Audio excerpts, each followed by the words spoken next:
Have you ever felt that understanding too much has distanced you from everything and everyone? That the more you see reality as it truly is, the more impossible it becomes to live among people who still comfortably believe in collective illusions? Schopenhauer said something disturbing. Elevated intelligence is a curse disguised as a virtue. The more lucid you become, the more alone you get. Not because of arrogance, not by conscious choice, but because your frequency has irreversibly changed, and the rest of the world has remained on the same wavelength as always. What if the lucidity that promised to free you from suffering was actually imprisoning you in a silent and painful exile that no one around you can even perceive? Society sells lucidity as a prize. They tell you that understanding more about life, about people, about yourself, will bring you inner peace and mental clarity. That knowledge is liberating power. That seeing beyond appearances is an admirable achievement. That the more you understand, the better you live. But nobody warns you about the other side of this coin. Nobody mentions that when you finally see things as they really are, coexisting with the world becomes profoundly unbearable. The empty conversations about endless trivialities, the cheap distractions that everyone voraciously consumes, the little social lies that everyone agrees to pretend are absolute truths. All of it completely loses its meaning and purpose. You look around and realize you're watching a theater where everyone has perfectly memorized the script, except you. And the more you try to participate in this show, the more fake and artificial everything seems. The lucidity that should have freed you ended up pushing you off the main stage of everyday life. What promised to be definitive salvation became the inevitable first step of your permanent exile. And the worst part is that you can't explain this to anyone without seeming pretentious or mentally disturbed. There's an exact moment, almost surgical in its precision, when everything irreversibly changes. It could be during a mundane conversation that suddenly sounds completely absurd and empty of meaning. It could be noticing that people mechanically repeat the same empty phrases without thinking minimally about what they're saying. It could be looking at your own routine with new eyes and seeing that you're living on autopilot just like everyone around you. In that precise instant, the curtain falls definitively. The little social lies that once seemed harmless now seem pathetic and embarrassing. The distractions that kept you busy and superficially happy completely lose their charm and power to entertain you. Pretending ignorance becomes absolutely impossible because you can no longer turn off what you've finally seen with absolute clarity. It's like discovering the trick behind the magic and never being able to watch the show again with the same innocent eyes as before. Everyday life begins to seem like a grotesque theater, where everyone is meticulously playing a character that doesn't truly exist. And you're there, sitting alone in the audience, watching the farce unfold in slow motion, while others enthusiastically applaud standing up. There's no possible return. Once the curtain falls and reveals the empty stage, it doesn't rise again. You can try to close your eyes. You can try to pretend you didn't see it. But the image is already permanently engraved in your mind. Human interactions begin to reveal deep layers that others simply don't perceive or deliberately ignore. You see through social masks with an almost painful and unbearable clarity. When someone smiles politely, you automatically identify the subtle falseness in the corner of their mouth and in the gaze that doesn't follow along. When someone talks about their achievements or feelings, you clearly hear the true intentions carefully hidden behind strategically chosen words. It's not that you actively want to look for these things. They simply happen automatically in your perception.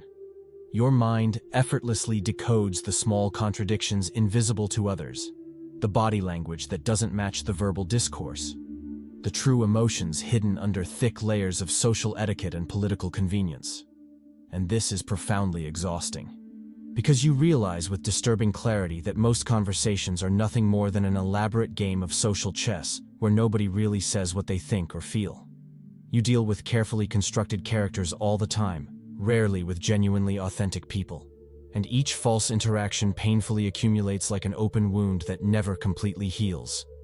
It's not that you think you're superior to other people. It's that you're simply tired of constantly participating in a theatrical play that never ends and where nobody ever takes off the mask. The mental effort of pretending not to see all these masks consumes far more vital energy than you have available to spend. Being at a crowded party and feeling an absolute existential emptiness. Walking down the street surrounded by hundreds of people and feeling completely isolated from the rest of humanity. Lucidity creates an invisible and insurmountable barrier between you and the rest of the world around you. It's as if you're permanently behind a thick, soundproof glass, seeing everything happen in real time but unable to actually participate in anything. You decipher the people around you with disconcerting ease.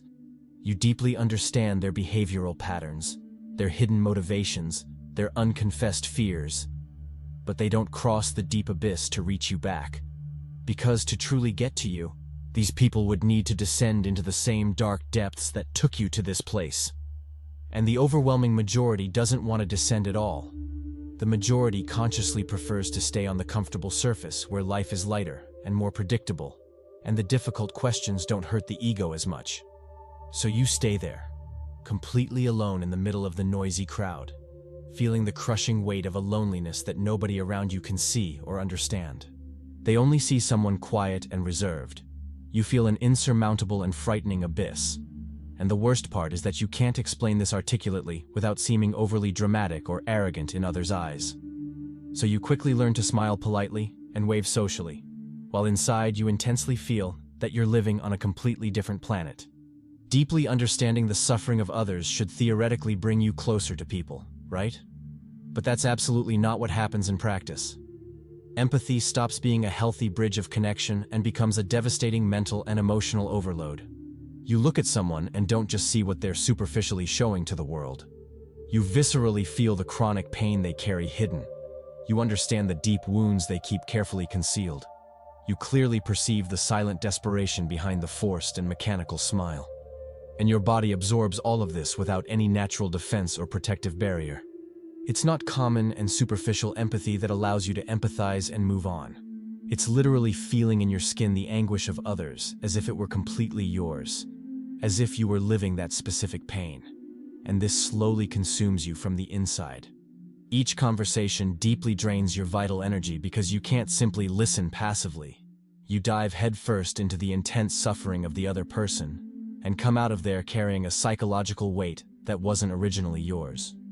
The emotional exhaustion accumulates day after day, week after week. The urgent and desperate desire for distance becomes pure instinctive self-preservation. You begin to consciously avoid people not because you don't genuinely care about them, but because you care intensely too much. Because feeling absolutely everything all the time leaves you completely empty and exhausted. And when you try to honestly explain this to someone, people generally think you're cold, selfish, or inhumane. But the naked truth is that you're just trying to minimally survive the overwhelming torrent of pains that aren't yours, but drown you in the same destructive way. At the beginning of the journey, you sincerely believed in human potential and the capacity for transformation.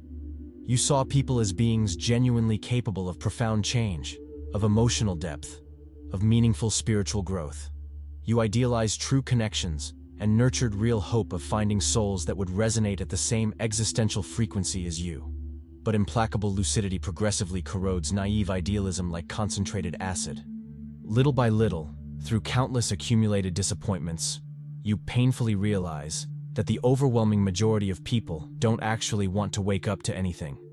They consciously prefer unconsciousness because it's infinitely comfortable and doesn't require effort. They prefer to mechanically repeat the same destructive patterns because real change hurts deeply. They prefer to hide cowardly behind social masks because true authenticity frightens and exposes vulnerabilities. And this brutal realization is absolutely devastating for those who still held some hope. It's not hatred for human beings. It's not arrogant contempt. It's a cold and heavy sadness that permanently settles in when you finally realize that what you believed was possible rarely materializes in practice. Cynicism isn't a conscious choice or personal preference. It's an automatic psychological defense. A desperate way to protect what remains of your mental sanity when the raw reality insists on repeatedly showing you that your hopes were naive and childish. You become realistic to the point of destructive bitterness. And you deeply hate this in yourself, but you can't go back at all. Because now you know. And true knowledge is irreversible and permanent. Superficial and empty relationships become absolutely intolerable. Forced elevator conversation, mechanical comments about the weather, artificial laughter at empty and predictable jokes.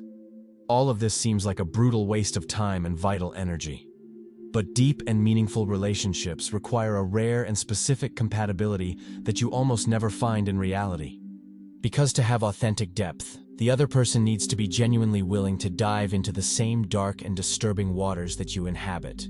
They need to courageously endure long and uncomfortable silences, intense conversations that challenge fundamental beliefs, naked truths that hurt the ego. And very few people really want that truly.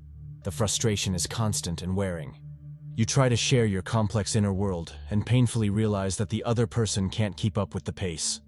Not out of malice or lack of character, but because they're simply not at the same existential frequency as you. It's like patiently trying to teach advanced algebra to someone who's still learning to add basic numbers. The distance is painfully evident. You feel profoundly misunderstood even when surrounded by people who sincerely love you. Because genuine love isn't enough when deep mental and emotional resonance is lacking. And you're terribly stuck between two irreconcilable worlds, unable to comfortably return to the shallow surface, unable to find those who permanently inhabit the dark depths with you. If you're enjoying this content, you might also like our exclusive material that's in the first pinned comment. Schopenhauer used the elegant metaphor of porcupines to explain precisely this. In the harsh winter cold, porcupines naturally move closer to each other to warm themselves mutually, but their sharp quills hurt each other painfully. So they quickly move apart. They stay too far away, feel intense cold again, move closer again, hurt each other again, move apart again. It's an endless cycle with no perfect solution or possible balance. Those who see differently from the majority live this cycle in a much more intense and painful way. Progressive isolation isn't intellectual arrogance. It's not a deliberate choice or personal preference. It's an inevitable and natural consequence of being on a completely different existential frequency. You don't distance yourself because you think you're better or superior. You distance yourself because close proximity hurts too much physically and mentally, and safe distance is the only possible relief. People mistakenly interpret this as emotional coldness or cruel indifference. But inside, you feel a devastating lack of belonging in a way that slowly corrodes the soul. It's just that truly belonging would require artificially diminishing your acquired lucidity, pretending you don't see what you clearly see, permanently lowering your guard. And you can't do that anymore at all. So isolation becomes natural and inevitable destiny. Not because you consciously want it, but because it's the only place where you can finally breathe without masks. Your mind never truly rests. Incessant and compulsive analysis of absolutely everything. Perpetual questioning about every word spoken, every gesture made, every choice taken. Mental anticipation of bad outcomes before something even begins to happen. You can't simply live in the present moment because your head is always 10 steps ahead, incessantly processing infinite possibilities, deconstructing comfortable illusions, identifying invisible traps. It's profoundly exhausting, and it makes it almost impossible to coexist harmoniously with those who live in comfortable autopilot. Because they rest mentally. They can turn off their heads and simply exist without analyzing everything. You don't have that option or privilege. The mental noise is constant and deafening. It's like having a radio on in your head 24 hours a day without stopping, without an off button, without volume control. People think you overthink on purpose, and they think this is your conscious choice. But it's not at all. You don't deliberately choose to analyze everything with this intensity. Your mind does this automatically without asking permission. And the more lucid you become, the more intense and uncontrollable the analysis becomes, until the critical point where the simple act of existing becomes arduous and draining mental work. While others live lightly and without weight, you constantly carry the burden of 1,000 simultaneous thoughts that never stop spinning in your head. You feel a deep and painful longing for when life was simple and uncomplicated. For when you naively believed in empty promises and they genuinely made you happy. For when you didn't see the glaring contradictions, the daily lies, the flaws in everything and everyone. There's a painful and melancholic nostalgia for lost unconsciousness.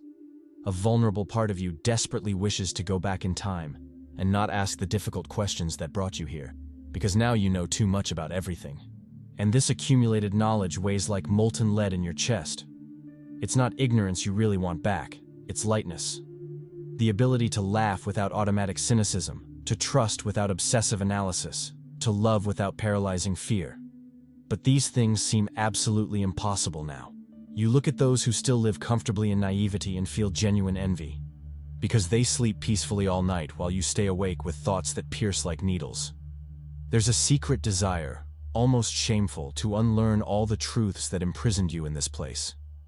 To permanently close your eyes and never see through collective illusions again. But you know with absolute certainty that there's no possible way back. Once you truly wake up, you can't go back to sleeping deeply, and this irreversible awareness condemns you to forever carry the devastating weight of what you finally saw with clarity. Speaking openly about what you see inevitably sounds like intellectual arrogance or unbearable pretension. People interpret your clarity of perception as a feeling of moral superiority. When you mention that you perceive hidden patterns, concealed intentions, structural social falsehoods, others automatically think you're considering yourself special or enlightened, so you quickly learn to completely shut up. Silence becomes instinctive self-preservation. Because the risk of being misinterpreted is too high and too painful, you consciously prefer to keep your deep perceptions to yourself rather than deal with others' misunderstanding and harsh judgment. But silence also has a very high cost. It isolates you even more deeply, because the few rare people who could resonate with you will never find you if you say nothing.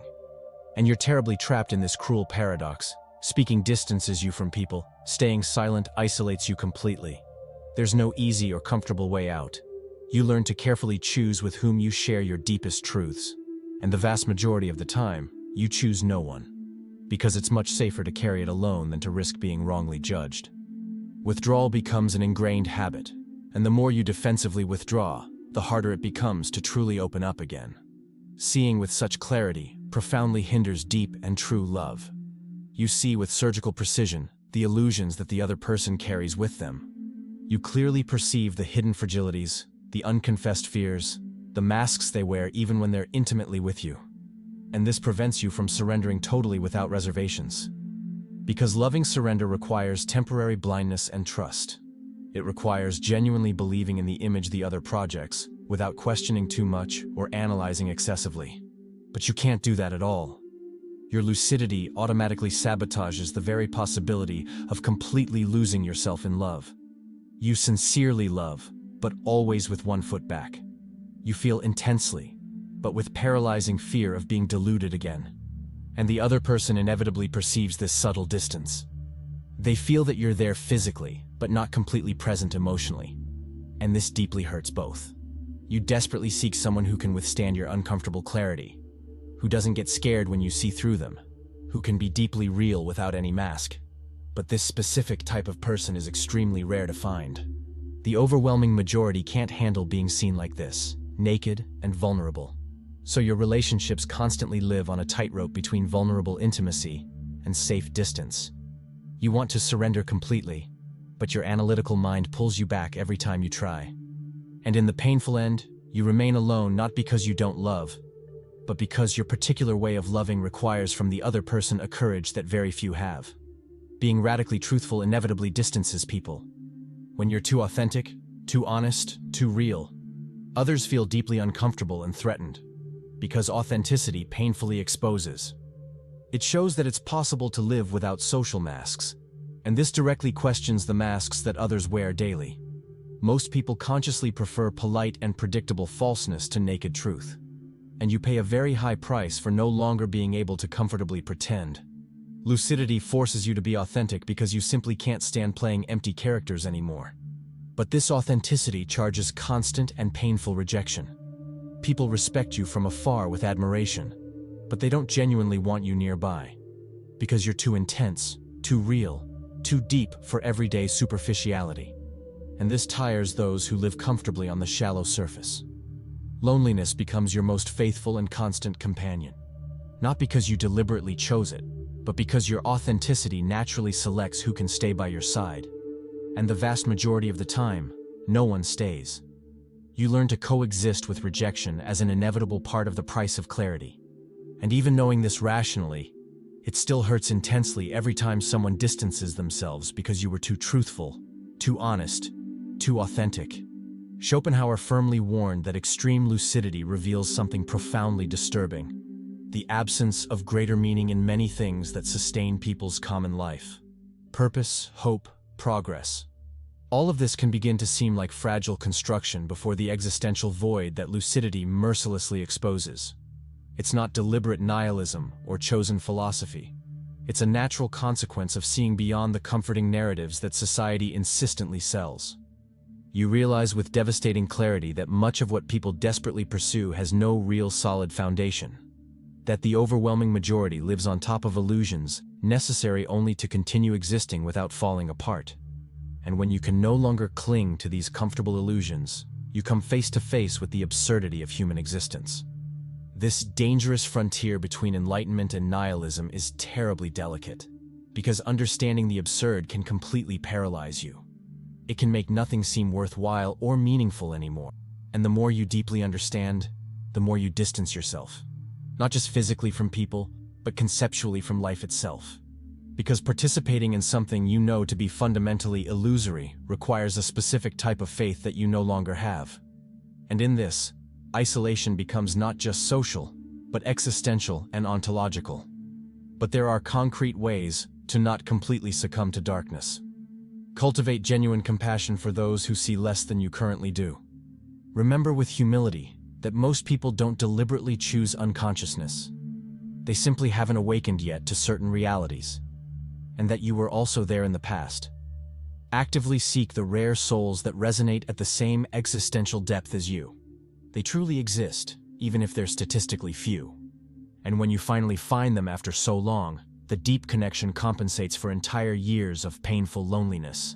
Carefully balance introspection with concrete action in the world, because staying only in your own head slowly drowns you. Sometimes, acting without thinking so much is the necessary way out. Accept loneliness as an inevitable part of the chosen path. Not as divine punishment or personal defect, but as territory that naturally comes along with lucidity. Because maybe loneliness isn't the problem itself. Maybe it's the necessary space for you to exist without compromising or diminishing yourself. And learning to be alone without feeling abandoned is one of the most important skills you can develop throughout life.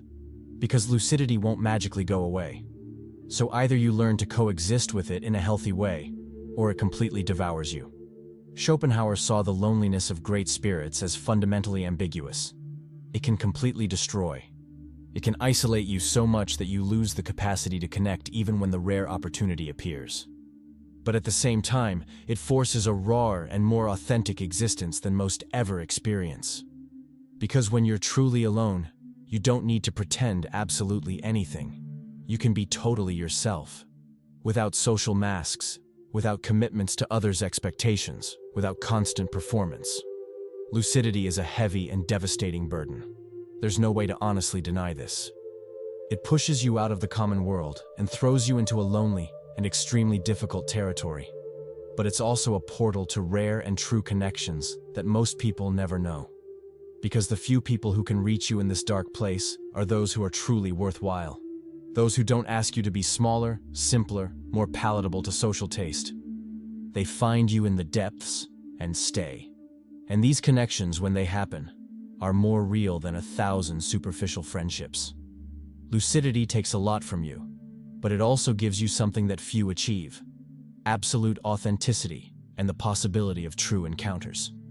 Even if rare, even if painful in the process. If the choice were yours, continue seeing absolutely everything, carrying the crushing weight of clarity and living in the deep loneliness it brings. Or close your eyes forever and return to the comfortable unconsciousness where everyone lives. I know it's hard to hear this, but there's no right or wrong answer. Some days you'll desperately want to return to ignorance. Other days you'll be grateful for having finally awakened. Lucidity isn't a blessing or pure curse. It's both things at the same time, intertwined inseparably. And maybe the path isn't to choose between seeing or not seeing, but to learn to carry what you see without letting it completely destroy you. Because you're not truly alone in this. There are others walking in this same silent exile. And even if you don't easily find each other, knowing they exist is already something important. If you made it this far, subscribe to the channel and leave your like. Because content like this needs to reach those who really understand. And if you feel this video was made especially for you.